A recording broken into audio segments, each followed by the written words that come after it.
Bem-vindos ao canal, você está no Ventando, aquele que sempre vos traz a verdade de volta. Eu sou Valdileme e nós estamos aqui para dar prosseguimento ao nosso bate-papo, diário sobre os elementos de geopolítica, os conflitos que estão por ocorrer ali na região do Golfo Pérsico entre Irã, Estados Unidos e Israel. Se você estiver vindo aqui pela primeira vez, eu vou sugerir que você faça a sua inscrição, aperte a sinetinha para receber as novidades do canal, faça seus comentários, divulgue para seus amigos, conhecidos, para tornar, vamos dizer assim, o canal de certa forma conhecido e ajudar a gente nos debates que a gente está fazendo.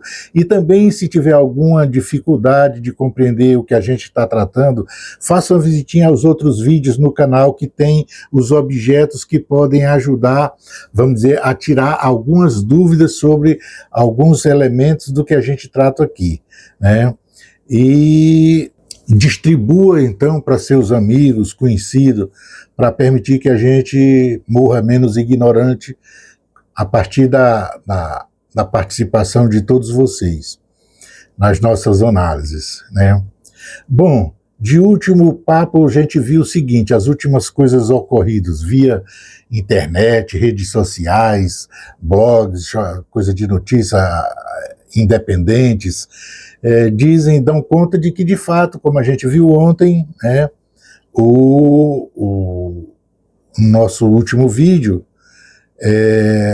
o acordo, a tentativa de cessar-fogo, de dar efetividade ao cessar-fogo, uma proposta de acordo que resolvesse conciliar as duas posições que eu desde o início dizia inconciliáveis, esse acordo fracassou, as partes retornaram para casa e só alguns elementos no decorrer dessa tentativa de acordo, para a gente ver, vamos dizer assim, o caráter das pessoas, do grupo que está envolvido nessas tentativas de acordo. Enquanto o acordo estava ocorrendo, a tentativa de se fazer acordo estava sendo tratada em Islamabad, o que ocorreu? O Bobachev do Ocidente, ele colocou 2 destroyers para tentar infiltrar-se pelo Estreito de Hormuz para dentro do Golfo Pérsico.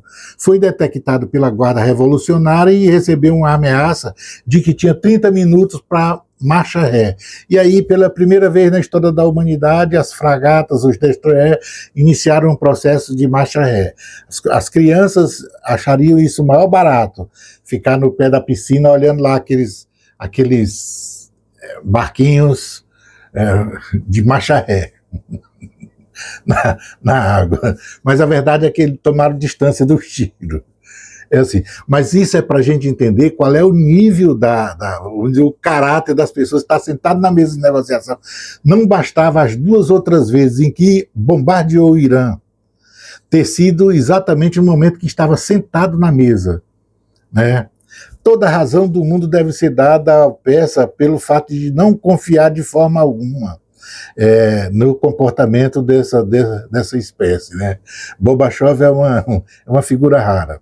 Pois bem, como eu disse, além disso, o próprio Bibi Doidão ligou para o americano, o vice-presidente americano, no momento lá que a mesa de negociações estava ocorrendo e atrapalhando as negociações, ou seja, o encontro, na realidade, não tinha nenhuma pretensão de fazer acordo, não existe essa pretensão no Império, E provavelmente o China deu essa oportunidade justamente para demonstrar qual é o caráter dessas pessoas do Ocidente.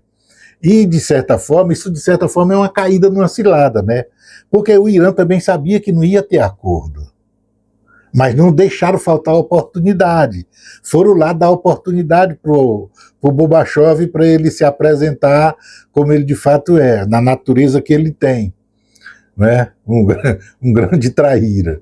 Pois bem, mas como a gente viu, esse cessar-fogo, o objetivo dele era dar um salvo-conduto, uma saída honrosa para a situação esdrúxula em que o Bobachev se colocou, naquele negócio de dizimar uma civilização. Mas fora isso, ele, no decorrer quando a reunião a tentativa de acordo restou fracassada, aí ele fez outra ameaça do mesmo piso, do mesmo quilate da dizimação da civilização persa. Qual foi essa ameaça? Ora, daqui a poucos minutos, deixa eu só ver aqui, daqui a meia hora, do momento que eu estou gravando esse vídeo, daqui a meia hora, vem-se um horário em que ele diz que tem um bloqueio militar ao Estreito de Hormuz. Ou seja, o Irã minou, o Irã fechou, a economia mundial reagiu negativamente, ele se sentiu pressionado pela reação, tentou todas essas maracutás, inclusive essa sentada na mesa, essa tentativa de acordo, era uma forma de tentar reduzir os danos no mercado, na economia, e aí nem acaba direito a tentativa de dar um sustento, um respiro para o mercado, ele vai e diz um negócio desse para o Irã que estava fechando e resolveu liberar aos poucos para quem se submetia à soberania iraniana. Sem ter armas, sem ter nenhuma saída para colocar, quer dizer, ele não foi mais dizer que ia acabar com a civilização persa, porque pela segunda vez aí ele entraria numa fria. Mas aí ele diz que vai pegar todo mundo que tiver, ele não vai enfrentar a guarda, ele não vai tentar entrar para enfrentar a guarda revolucionária iraniana. Ele vai ficar do lado de fora ali pelo Oceano Índico, o Mar Arábico, quem sabe, tentando, vamos dizer assim, abordar os navios que saem pelo Estreito de Hormuz, porque se sai de lá, pagaram aquilo que o Irã queria. Ou seja, só que 90% dos barcos que está passando é exatamente os chineses, que paga porque paga e está numa boa e tal. Então, são os chineses, ou seja, ele vai abordar os barcos, a proposta que ele fez, ele vai abordar os barcos chineses, né?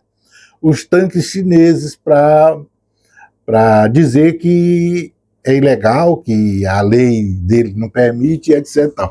Ou seja, ele criou uma outra situação para ele. Vamos imaginar, vamos colocar qual é o resultado disso. Dizer que vai abordar, que existe um bloqueio físico, né, militar em torno do Estreito e que vai penalizar todos os países que saírem pelo Estreito trazendo combustível da região do Golfo Pérsico, ele vai parar e vai para...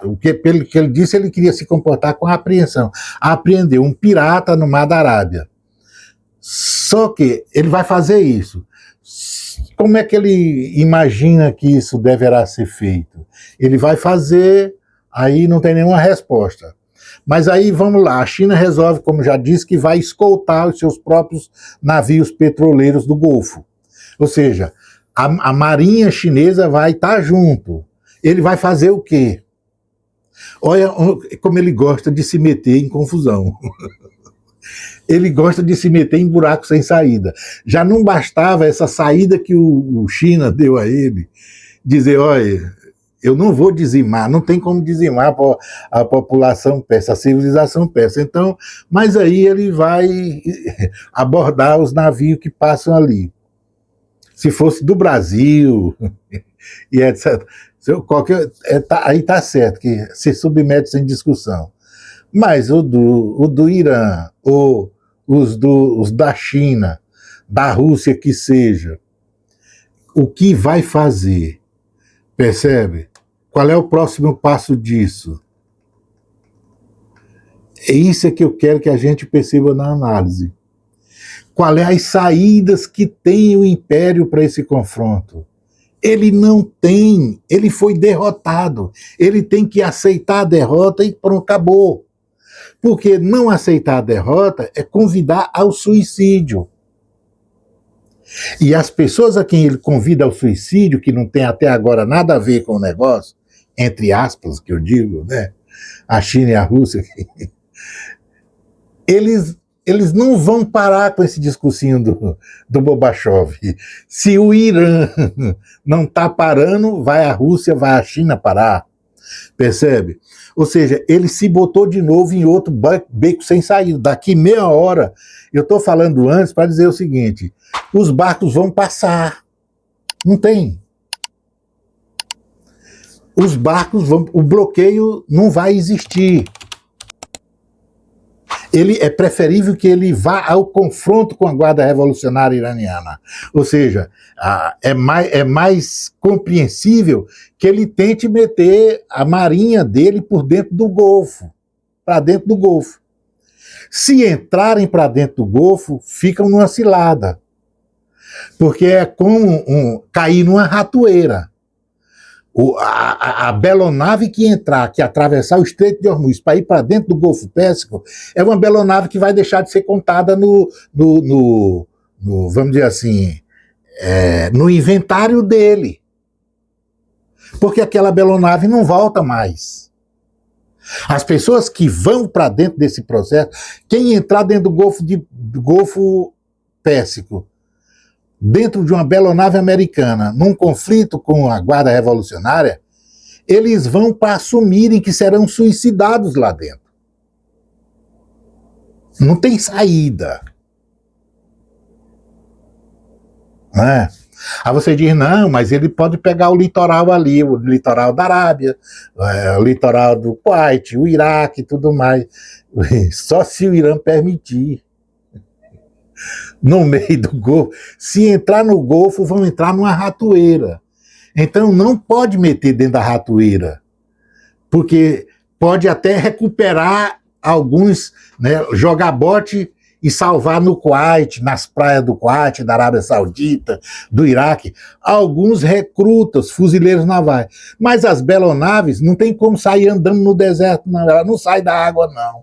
Ela vai ficar lá. Então as belonaves vão deixar de contar no inventário da Marinha Americana. É uma ratoeira. Então, vamos esperar. Eu estou aguardando agora que esse prazo se decorra para que a gente possa dizer, mas eu antecipo aqui, não vai ter, os barcos da China vão passar. Pode pegar ali o barquinho das Ilhas Maurício, né, Timor-Leste, do Brasil, talvez até da Espanha, sei lá, mas da Rússia, da China, da Índia ou do Paquistão, se quiser, não vai fazer nada, não é? Então, é uma coisa maluca. Essas opções quando chega na hora da morte, todo o império é assim, né? Quando chega na hora da morte, o que ele vai fazer? Ele vai... As suas atitudes, o seu comportamento é verdadeira loucura. Perde a noção da realidade. As ações que é tomada pelas lideranças imperiais, no momento em que o império está decadente, morrendo, principalmente no momento chave como é esse agora, o da extrema-unção, eles tomam atitudes totalmente treslocadas. Essa é a atitude treslocada. Você diz, não, a atitude treslocada é jogar a bomba, é decidir dinamitar. Então, não, a atitude ele já tomou, essa atitude é treslocada. Barbara Tuchman, que é uma jornalista, historiadora americana, premiada 2 vezes com o prêmio Pulitzer de jornalismo, na década de 80, ela escreveu um livro chamado, eu até costumo falar, porque é uma referência para minhas, vamos dizer, compreensões de geopolítica, chamada A Marcha da Insensatez. E a Bárbara, ela diz que ela enumera algumas, vamos dizer assim, ações, deliberações, tomadas de posições, atitude, que é a ação da liderança que toma com um determinado objetivo uma posição ou uma determinação, e aquela determinação, aquela posição, aquele andamento de atitude, ao invés de buscar o que ele pretendia, que era, vamos dizer assim, o benefício da sua própria condução política, ele provoca o suicídio, ele antecipa, ele corre. Ela cita um monte de eventos, né, um monte de situações da própria independência americana, a situação clássica, né, a guerra do Vietnã, a situação a reforma na igreja, e etc. E aí, o que eu venho enumerando, ó, a partir das minhas análises sobre a queda imperial, eu venho chamando a atenção sobre algumas medidas que são tomadas pelo Império, pelos bobos que conduzem o Império na hora da morte, que na realidade, ao invés, nem estaciona o processo da morte. Ou seja, nem prolonga a vida e nem estaciona. Faz ao contrário. Como é contra o próprio umbigo, ela antecipa, ela caminha inversamente proporcional, né? Ela vai no sentido inverso, na derrocada imperial, ou seja, no seu próprio prejuízo. Essa é clássica. E aí é que a gente chega, que quando o momento da morte ocorre, quando a decadência já é póstuma mesmo, já está numa situação de não retorno, as atitudes de quem conduzem esse império, principalmente se estiver cego, não estiver percebendo que o império já morreu, né? O dólar já morreu, ele não tá ciente, ele não está compreendendo que essa coisa está perdida, né? Ele está fazendo conta que ele não vai ter como financiar ela, porque ele não tem de onde tirar, de onde construir. Por exemplo, segundo os dados que eu tive recentemente, está em torno de 10 trilhões de dólares a despesa que deve ser paga esse ano da dívida pública americana, que deve ser enrolada, se for o caso. Não tem para onde correr, né? E o grande credor é a China, Então, ele não está se dando conta. A própria história do Estreito de Hormuz, ele não percebeu que aquilo ali, provocar o Irã numa situação dessa, sem ter um substituto para aquilo que é a saída do Estreito de Hormuz, e eu digo até que ele tentou, foi o caso da Venezuela. Eu sempre disse, a Venezuela é o passo anterior, vamos dizer assim, é o prólogo da Operação Irã. Isso é a Venezuela, a apreensão do Maduro. Mas aquilo não funcionou e não vai funcionar. Porque não vai conseguir substituir o que faz aquilo que sai ali, a energia que sai do Golfo, 20% da energia do mundo. Não é? Então é isso aí, nós vamos esperar e aguardar os 30 minutos que está faltando, que agora já não são mais 30, para ver que tipo de coisa. Eu vou jogar, não gosto de apostar, eu detesto pesquisa, eu não vou falar em pesquisa, temos algumas aí que têm surgido ultimamente, eu não entro de uma hora dessa, eu faço um vídeo com algumas considerações, mas eu vou dizer, os navios chineses vão passar, os russos vão passar, esse bloqueio aí, ele vai ter que arranjar outra coisa, é melhor ele enfrentar, eu digo militarmente mesmo, na base da peixeira, a guarda revolucionária lá no Estreito de Hormuz. Para substituir essa ameaça que ele fez agora, ele só pode substituir com a ida para o confronto no Estreito de Hormuz. Então, politicamente, o aconselhável, a saída para ele seria essa, né? Porque o bloqueio não vai funcionar. O bloqueio não vai pegar a China. O bloqueio não vai pegar a Rússia.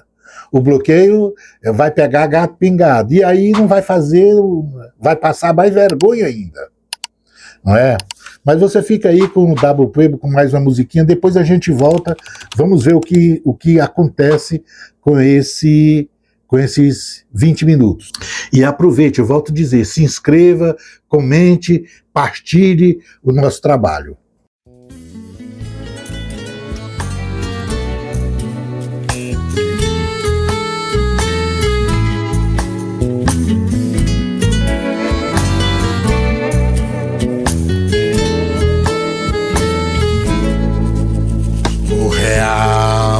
Te angustia, tenho vivo na memória, nasce fêmea apenas frâmia, quem sabe talvez escória do sonho que acordei, te trago uma nova história, o macho nascerá da fêmea, com sina emancipatória.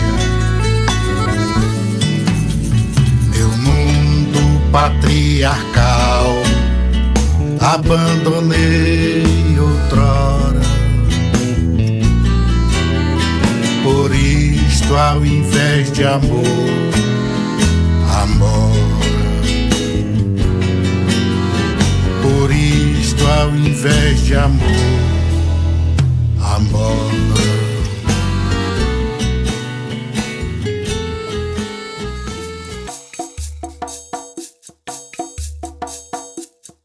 Lara, lara, lara,